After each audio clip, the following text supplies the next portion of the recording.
Olá pessoal, essa é uma aula de cogeração, que nós vamos, videoaula, né, que nós vamos ver sistemas de refrigeração por compressão de vapor e sistemas de refrigeração por absorção. E vamos ver como a gente faz a transformação da demanda elétrica em demanda térmica, trocando sistemas de compressão, chillers de compressão por chillers de absorção.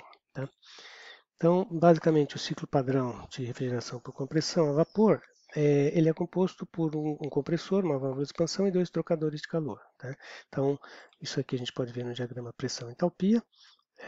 Então, na saída do evaporador, eu tenho vapor saturado, que está aqui no ponto 1, e que é comprimido utilizando, eu preciso colocar potência aqui, né, potência elétrica normalmente, para tocar o gerador, o compressor. Né?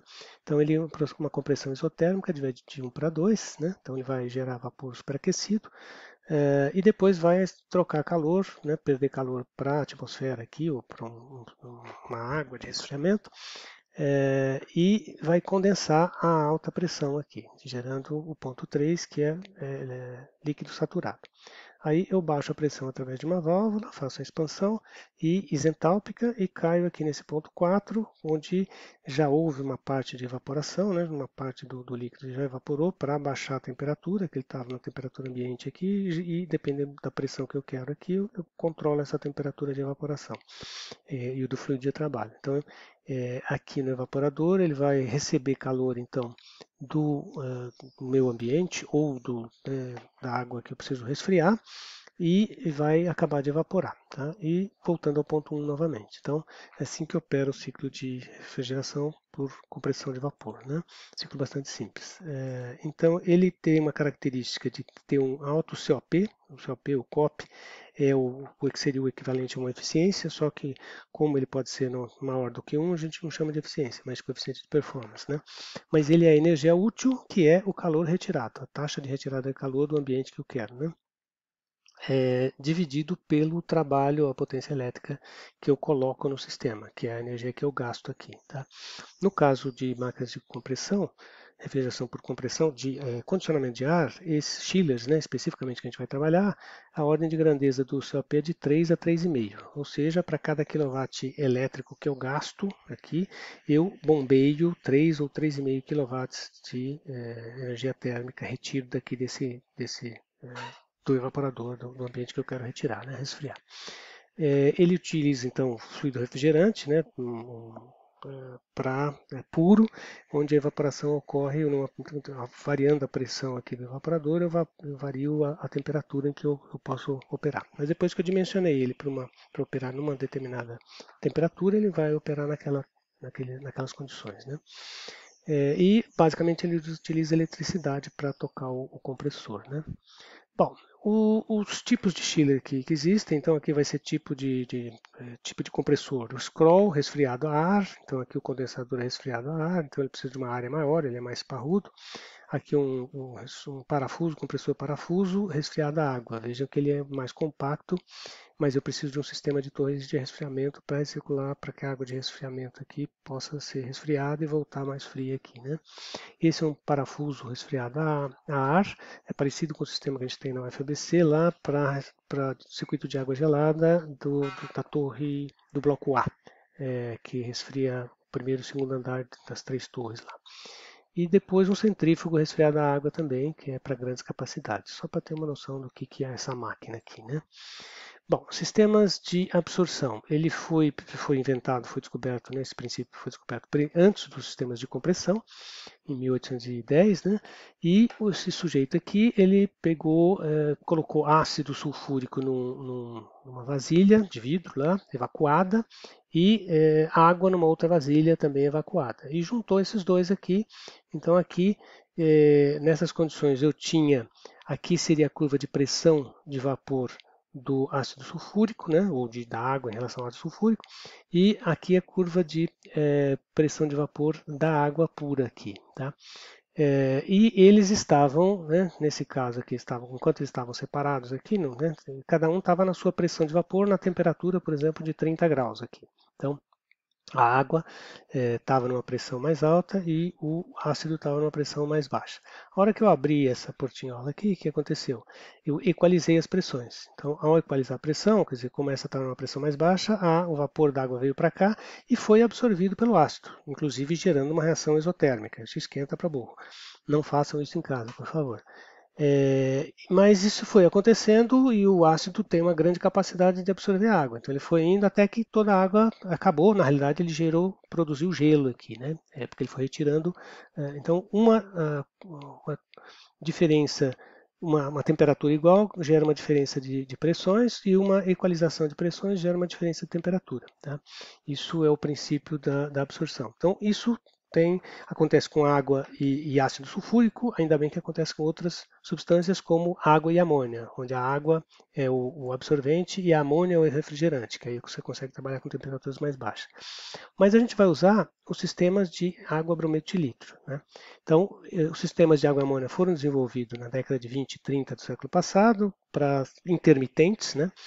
Basicamente nos Estados Unidos.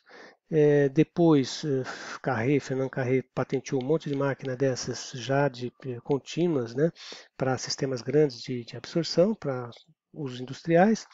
E sistemas de ar-condicionado a gente vai usar, então, em vez de água e amônia, a gente vai usar água e brometo de lítio.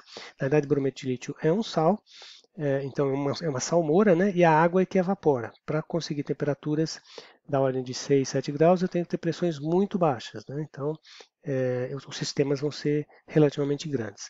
Esse aqui é um exemplo de um sistema, como opera um sistema de refrigeração chiller de absorção de água brometo de lítio. Então ele tem dois tubulões, um menorzinho aqui que opera a uma pressão mais alta e um maior que opera numa pressão mais baixa, que é onde ocorre a evaporação. Nesse daqui, eu tenho a água que vem do meu sistema de cogeração, que foi aquecida lá, o vapor, e vai aquecer a salmoura, né, que é essa salmoura de água com brometo de lítio. Então ela chega aqui com, sei lá, 30, 40% de brometo de lítio, tá? E ao receber calor, essa água vai evaporar numa pressão mais alta, né? Então, ela evapora e no mesmo tubulão, ou seja, na mesma pressão, eu tenho também um circuito de água fria que vai resfriar essa água e vai condensar. Então, eu gerei vapor de um lado e condensei essa água pura agora, né? E aqui o brometilítio, como não evapora, ele vai ficar mais concentrado, aqui 45, 50% de brometilítio. E aí ele vai trocar calor, né, vir para cá, e vai baixar a pressão. A partir desse ponto que eu tenho água líquida, eu também passo por uma válvula, baixo a pressão da água e ela entra nesse tubulão. Então, a hora que ela passa pela válvula, ela começa a evaporar e o que existe aqui é simplesmente a água tem em excesso, então você tem um sistema para recircular e evaporar em função da carga térmica, que aqui passa a água que vem lá do meu sistema de água gelada. Ela entra a 12 graus e vai sair a 6, 7 graus aqui. Tá? Por que ela baixou a temperatura? Porque ela evaporou essa água em baixa pressão. Pressão muito baixa, de tal forma que a água evapore a 6, 5, 6 graus aqui. Tá? A hora que a água evaporou, então ela está no mesmo tubulão desse daqui e eu tenho água fria que vem de um outro ambiente e que vai condensar essa água aqui. Na realidade, não só condensar, mas ela vai encontrar com a solução que está mais concentrada em salmoura aqui, né? E ela é jogada, então vai absorver essa solução de salmoura, ela absorve a água e aumenta a temperatura. Então eu tenho que ter um sistema para resfriar aqui. Então esse é o chamado absorvedor, né? E aí a solução já está mais diluída, volta a estar diluída e você faz um processo de bombeamento para jogá-la de novo aqui no gerador e assim por diante. Então você trabalha com nesse caso é sempre um par, né? Um é um refrigerante, que nesse caso é água, e o outro é o absorvente, que é o brometo de lítio, que é um sal. Então é uma salmoura que retira a água, né? Evapora a água e depois absorve a água de novo. Tá? Bom, aqui é uma máquina, como é que ali era só um esquema, né? Então isso aqui é o jeito físico da máquina. Então você tem o tubulão de baixo, onde tem o evaporador aqui, onde vai passar a água que vai ser resfriada, né? Vem a 12 graus e sai a 7. E o vapor que sai daqui vem para cá e encontra com a solução, né, que está mais concentrada aqui e dilui, né, então absorve a água e fica diluída. Aí ele bombeia de novo para essa, vem a água quente lá do meu sistema de cogeração, evapora, aí condensa aqui, baixa pressão, gera vapor e assim por diante. Então essa é a máquina, né? Ela é bem maior do que uma máquina, um chiller para a mesma capacidade do que um chiller de compressão. Tá? Aqui também é só dados típicos, né, de uma máquina de absorção, então ao invés de entrar com... Aqui tem os dados técnicos, tá? Então a pressão do vapor que opera, em que temperatura que você precisa da água, 115 a 130 graus, né? Qual é o consumo de vapor por TR, né, gerado, capacidade de refrigeração lá, né? Temperatura da água de resfriamento, enfim, vários dados aqui que você consegue depois fazer os cálculos do qual que é o COP dele, qual é a demanda, a térmica e assim por diante. Então vocês vão trabalhar com esses dados aqui, tá? Para fazer o projeto, né, e fazer a alteração de um chiller de compressão para um chiller de absorção. Aqui é um chiller de duplo estágio, então nada mais é do que um chiller comum, né, de absorção de um estágio único, que está aqui, né, então a máquina que a gente viu agora, com a única diferença é que aqui, ó, ao invés de vir a água que vinha lá do aquecido, ou o vapor que veio do meu sistema de cogeração, esse daqui eu vou usar uma fonte de, né, precisa vir a temperatura um pouco mais alta, na ordem de 180, 190 graus, então vem a água ou vapor aqui, aí trabalha numa pressão um pouco mais alta, são 3 níveis de pressão, né? E aqui você vai evaporar uma parte da água que está na salmoura, né? Então esse vapor da água sai aqui saturado, baixa a pressão, então ele fica superaquecido, aí a salmoura que saiu aqui também baixa a pressão e encontra com ele aqui, recebe calor aqui para dessuperaquecer esse vapor, né? Evapora um pouco mais, então você gera mais vapor com a mesma quantidade de energia, só que num nível mais alto de temperatura. Tá? Então isso fica com o COP mais alto. Tá? O COP das máquinas de simples estágio é da ordem de 6,5 e tal. Esse daqui é da ordem de 7,5 a 8. Tá? Desculpe, 0,6 a 0,65 a 0,7 de um estágio, aqui é 0,7 a 0,8. Ele é bem mais baixo do que o COP de uma máquina de compressão. Tá? Aqui também são dados técnicos, né, só para mostrar, então a temperatura do gerador de mais alta aqui é mais alta, a pressão do vapor é mais alta, enfim, né? Mas ele gasta menos fluido de aquecimento, né, para a mesma capacidade de refrigeração. Então ele demanda, o COP dele é mais alto, tá? Basicamente. Bom, quais as vantagens? Na realidade, a ideia aqui é você reduzir a demanda elétrica e gerar uma demanda térmica a baixa temperatura, tá? Para poder usar um sistema de cogeração. Tá? E aí você então baixa a demanda elétrica e aumenta a demanda térmica. Como é que a gente faz essa conta? Bom, aqui estão só alguns parâmetros os dados em refrigeração, às vezes são dados, por exemplo, então, um ar-condicionado de 9.000 BTU. Na realidade é BTU por hora, então 9.000 BTU dá aproximadamente 3 kW, um pouquinho menos, porque 3.412 BTU por hora é 1 kW. Então 9.000 e quase 10.000 BTU seriam 3 kW.